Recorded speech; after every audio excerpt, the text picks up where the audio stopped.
Hello everyone, welcome to my YouTube channel English literature zone. आज की video में हम लोग टीएमबीयू यूनिवर्सिटी का सेशन 2022 से 25 वालों का ना इंग्लिश ऑनर्स का पेपर 4 का क्वेश्चन सॉल्व करेंगे और देखेंगे कि हम जो सजेशन दिए थे ना उससे कहाँ तक मैच किया। पेपर 3 का आप लोग को पता होगा कि पेपर 3 में 100% सजेशन से सारा कुछ मैच कर गया था, एक भी क्वेश्चन सजेशन से बाहर नहीं आया था। तो ये पेपर 4 है, पेपर 4 में भी देखेंगे सजेशन से कहाँ तक मैच किया और साथ ही साथ ऑब्जेक्टिव भी सॉल्व करेंगे। ठीक है, तो हमेशा की तरह टाइम जो है आपको ऑनर्स पेपर के लिए 3 आवर मिलता है और फुल मार्क्स 100 मार्क्स का आपका एग्जाम होता है। अब सबसे पहले हम लोग नंबर 1 के क्वेश्चन को देख लेते हैं। नंबर 1 में है explain with reference to the context any three of the following. हम बताए थे एक्सप्लेनेशन आता है सबसे पहले। पेपर 4 में 3 एक्सप्लेनेशन सॉल्व करना होता है जो कि 8 3 24 मार्क्स का है आप लोग का।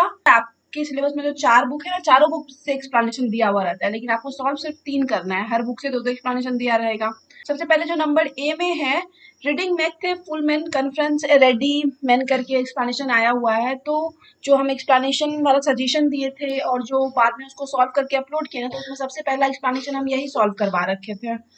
तो जो सबसे पहला एक्सप्लेनेशन सॉल्व करवाए थे वही मैच कर गया। तो ए नंबर में 2 एक्सप्लेनेशन दिया हुआ है, दोनों में से कोई एक सॉल्व करना है। तो फर्स्ट वाला मैच कर ही गया। तो जो भी मेरे सजेशन के थ्रू प्रिपरेशन किए होंगे कंफर्म वो ये reading Mac a full man वाला कंफर्म सॉल्व किए होंगे।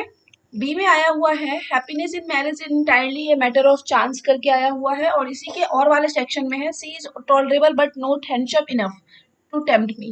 तो ये जो लाइन लिया गया ना प्राइड एंड प्रेजुडिस से लिया गया। प्राइड एंड प्रेजुडिस से हम 3 एक्सप्लेनेशन सॉल्व करवाए थे। तो जो 3 करवाए थे ना सॉल्व, जो अब की बार के लिए इंपॉर्टेंट था, तो उसमें से 2 मैच ही कर गया, लेकिन आप लोग को एग्जाम में सिर्फ एक ही लिखना होता है।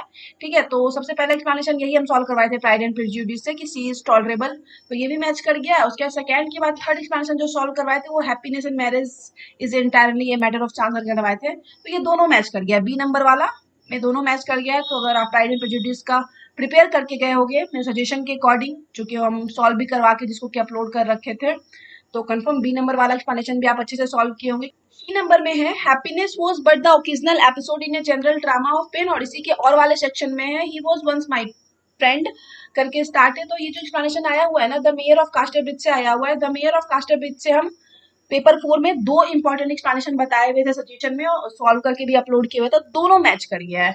मतलब हम ये वाला भी सॉल्व करवाए थे, हैप्पीनेस इन लाइफ करके ये शुरू है, इसको थोड़ा चेंज कर दिया है बट द ओकेजनल एपिसोड, बाकी का लाइन सेम ही है आगे का। ठीक है, और इसका जो है he was once my friend, तो ये दोनों एक्सप्लेनेशन हम सॉल्व करवाए थे, अब की बार दोनों मैच कर गया है। आपको लिखना सिर्फ एक है। तो स्टार्टिंग का जो था ए बी सी तीनों से एक्सप्लेनेशन मैच कर गया है। पुश डाउन द एजेस से पहला एक्सप्लेनेशन मैच कर गया है। प्राइड एंड प्रेजुडिस की बात करें तो उसमें 3 सॉल्व करवाए थे, तीनों में से 2 मैच कर गया है। The mayor of Casterbridge में 2 एक्सप्लेनेशन सॉल्व करवाए थे जो ditto same to same line आपके एग्जाम में आ गया है। ठीक है, तो 3 एक्सप्लेनेशन तो मैच कर ही गया। अब हम लोग चौथा भी देख लेते हैं, लेकिन याद रखना कि एग्जाम में आप लोग को 3 ही सॉल्व करना है, फोर्थ वाला नहीं करना है सॉल्व। कोई भी बुक का करो तो 3 एक्सप्लेनेशन बस करना है। फोर्थ में दे रखा है, आप लोग को पता होगा the old man and the sea से फोर्थ नंबर में एक्सप्लेनेशन आता है जो कि शुरू है परहैप्स करके, perhaps I should have been not a fisherman करके। तो ये क्लियर हो जाता है कि फिशरमैन है, तो the old man and the sea से लिया गया होगा। और इसी के और वाले सेक्शन में है now is no time to think of what you do not have. तो इस तरीके से शुरू है the old man and the sea से जो एक्सप्लेनेशन आया हुआ है। तो the old man and the sea से भी हम 3 एक्सप्लेनेशन इंपॉर्टेंट बताए थे, लेकिन इससे नहीं मैच किया है। ठीक है, बी वाले सेक्शन से नहीं मैच किया, लेकिन फिर हम बता रहे हैं आपको सिर्फ 3 ही सॉल्व करना था, तो स्टार्टिंग का 3 मैच ही कर गया।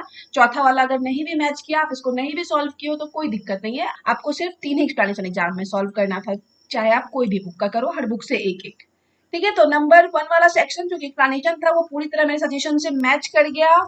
अब हम लोग सेकेंड वाला सेक्शन देखते हैं कि सेकेंड नंबर में क्या रखा है। सेकेंड में है critically estimate either Francis Bacon और Edmund Burke as an essayist. मतलब फ्रांसिस बैकन और एडमंड ब्रूक दोनों में से किसी एक को एज एन एसेइस्ट डिस्कस करना है। तो हम बोले थे कि आप Francis Bacon as an essayist suggestion में कि प्रिपेयर करके जाओ।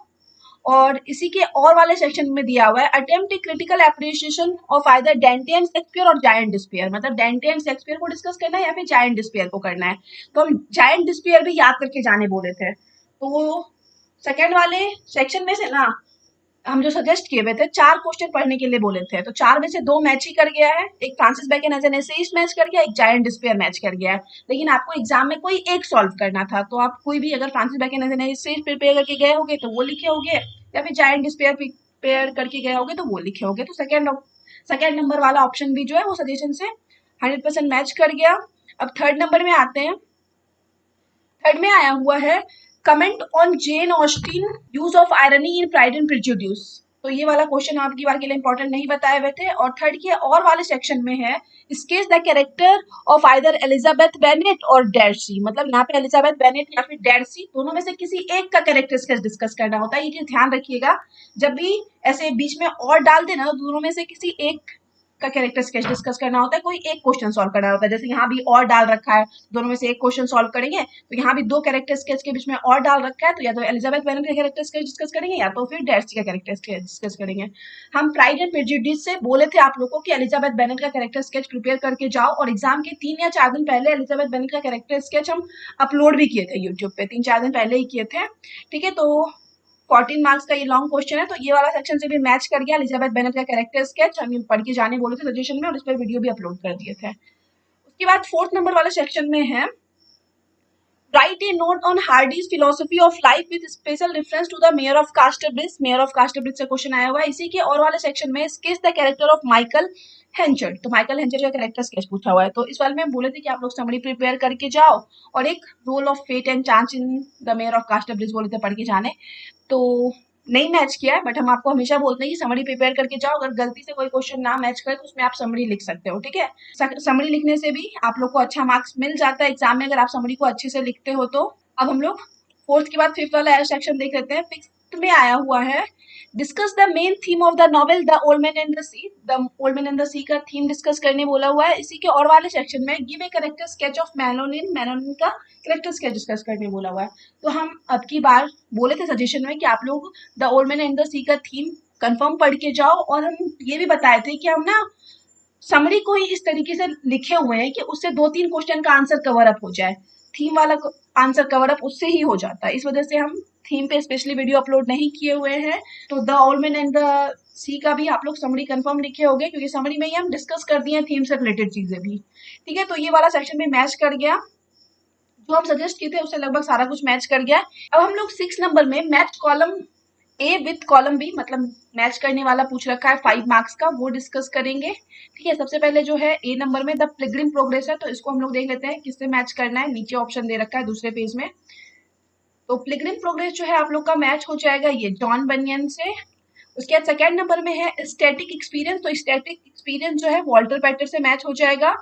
थर्ड जो है एलिजाबेथ जेन दिया हुआ है, तो एलिजाबेथ जेन जो है ना वो प्राइड एंड प्रेजुडिस की कैरेक्टर थी। अगर आप लोग को पता होगा, आप लोग के सिलेबस में है प्राइड एंड प्रेजुडिस, तो इसका सही ऑप्शन ये हो जाएगा प्राइड एंड प्रेजुडिस। जो भी हमको क्वेश्चन सेंड किए हैं ना उनका ये तीनों अभी तक सही हो रखा है। उसके बाद हम लोग फोर्थ नंबर में देख लेते हैं कि फोर्थ में क्या आ रखा है। फोर्थ में है क्रिस्ट हॉस्पिटल, तो आप लोग को पता होगा क्रिस्ट हॉस्पिटल जो है चार्ल्स लैम्ब का वर्क है, और ये सही हो जाएगा। फिफ्थ में मार्लिन, तो आप लोग को पता है कि मार्लिन जो है the old man and the sea की कैरेक्टर है। ठीक है, तो यहाँ पे खत्म हो गया। जो मैच द फॉलोइंग पूछा हुआ था इजी ही पूछा हुआ है। Match the following previous year से रिपीटेड है। हम प्रीवियस ईयर सारा सॉल्व करवा के ऑलरेडी वीडियो अपलोड कर रखे हैं, तो अगर आप प्रीवियस ईयर का प्रिपेयर करके गए होगे तो कंफर्म ये वाला अच्छे से टिक किए होगे। मतलब ज्यादा हार्ड नहीं पूछा हुआ है, जो मोस्टली पूछता है ना वही रिपीट किया हुआ है, और जो हमको क्वेश्चन भेजा हुआ है उसका सारा ये मैच द फॉलोइंग 5 मार्क्स का तो सही है। उसके बाद हम लोग 7 नंबर में state whether the following statements are true और फॉल्स। ट्रू और फॉल्स को डिस्कस कर लेते हैं, ये भी 5 मार्क्स का आया हुआ है। सबसे पहले Thomas Hardy was a Victorian novelist, तो सही, बिल्कुल सही होगा ये, ट्रू। सेकेंड है Charles Lamb wrote lives of poet, तो ये ट्रू लिखा हुआ है लेकिन ये फॉल्स होगा। चार्ल्स लैम्ब नहीं लिखे थे लाइफ्स ऑफ पोएट, तो लाइफ्स ऑफ पोएट जो है ना वो सैमुअल जॉनसन के द्वारा या फिर डॉक्टर जॉनसन के द्वारा लिखा गया है, चार्ल्स लैम्ब के द्वारा नहीं। तो सेकेंड नंबर वाला जो ऑप्शन है वो फॉल्स होगा। थर्ड है सी है Ernest Hemingway was an American novelist, Ernest Hemingway जो था अमेरिकन नॉवलिस्ट थे, तो बिल्कुल सही होगा, ट्रू है ये। ठीक है, उसके बाद हम लोग डी नंबर का देख लेते हैं। डी और ई में क्या आ रखा है। डी में है the advancement of learning is written by Francis Bacon की। द एडवांसमेंट ऑफ लर्निंग जो बुक है उसको फ्रांसिस बैकन के द्वारा लिखा गया, तो बिल्कुल सही होगा, ये ट्रू होगा। Jane Austen wrote where angels fear to tread की, जेन ऑस्टिन के द्वारा लिखा गया है book where angels fear to tread, ये फॉल्स हो जाएगा। Where angels fear to tread जो है ना वो E.M. फोस्टर की बुक है। तो जो वो क्वेश्चन सेंड कर रखे हैं ना, तो उनका 10 ऑब्जेक्टिव में से बस एक ऑब्जेक्टिव गलत हुआ। ठीक है, ट्रू फॉल्स में गलत हुआ, बाकी सारा इनका सही था। उसके बाद 8 नंबर में हम लोग देख लेते हैं। 8 में आया हुआ है जो कि सबसे आखिरी क्वेश्चन है, right short note on any two of the following, किसी दो पे, मतलब चार दिया हुआ है, चार में से किसी दो पे शॉर्ट नोट्स लिखना है 5 to 10 मार्क्स के लिए। तो इसमें भी हम आपको चार पांच ऑप्शन दिए थे कि प्रिपेयर करके जाओ, चार पांच में से दो मिल ही जाएगा। तो हम जो सजेशन दिए थे ना उसमें हम बोले थे कि प्लॉट प्रिपेयर करके जाओ, आयरनी प्रिपेयर करके जाओ, कैरेक्टर प्रिपेयर करके जाओ, तो ये तीन सजेस्ट किए ही थे, साथ ही साथ एक साइकोलॉजिकल नॉवेल किए थे शायद हम। तो तीन मैच कर ही गया सजेशन से पांच में से, तो आपको एग्जाम में दो ही लिखना है, तो ये वाला सेक्शन पे 100% मैच कर गया। आई होप सो आप लोग का एग्जाम काफी अच्छा गया होगा, पेपर 3 भी पेपर 4 भी, क्योंकि सजेशन से लगभग सारा क्वेश्चन मैच कर गया है जो भी मेरे सजेशन के थ्रू प्रिपरेशन किए होंगे। और सारा नोट्स भी हम ऑलरेडी अपलोड कर रखे हैं यूट्यूब पे, चैनल की प्लेलिस्ट वाले सेक्शन में मिल जाएगा। आप लोग कमेंट करके जरूर बताइएगा कि आप लोग का एग्जाम कैसा रहा। अगर आप मेरे चैनल के थ्रू प्रिपरेशन किए हुए हो, अपना एक्सपीरियंस जरूर शेयर कीजिएगा। आप लोग का दोनों पेपर हो चुका है इंग्लिश ऑनर्स का। ठीक है, तो मिलते हैं नेक्स्ट वीडियो में नेक्स्ट टॉपिक के साथ।